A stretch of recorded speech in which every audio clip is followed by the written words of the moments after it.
దీనిలో virtual reality, augmented reality అన్నీ ఉంటాయి. ఇన్ఫ్యాక్ట్ అక్కడ మనం చిట్ చాట్ చేసుకోవచ్చు, మనం ఫ్రెండ్స్ని క్రియేట్ చేసుకోవచ్చు. అంటే మనం అక్కడ ఉంటాం ఫిజికల్గా. మన అవతార్స్ అక్కడ ఉంటాయి. ఇంకో అవతార్స్తో ఫ్రెండ్షిప్ చేసుకోవచ్చు. మనకు కావాల్సిన డ్రెస్సులు అవతారికి వేయచ్చు.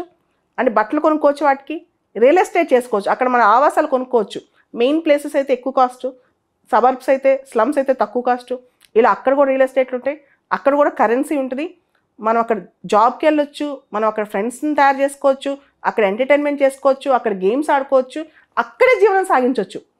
ఇటువంటి ప్రపంచం రాబోతుంది. ఒక వర్చువల్ ఎస్కేపిజం డెవలప్ అవబోతుంది. అదే మెటావర్స్.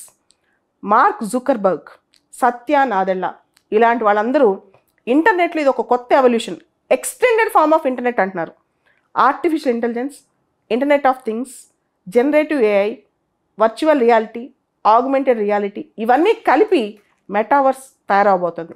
మనకి కాఫీ తాగాలనిపించింది, అసలు నిజంగా కూర్చుని కాఫీ టేస్ట్ మన సెన్సెస్కి అర్థమవుతుంది అనమాట.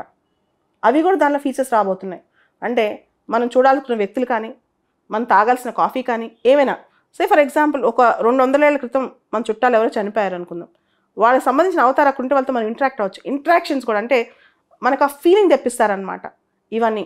ఫర్ ఎగ్జాంపుల్ జనాలు ఫిజికల్గా మ్యూజియంకి వెళ్ళటం తగ్గిపోయింది. నాకు ఆర్ట్ మ్యూజియం అంటే చాలా ఇష్టం.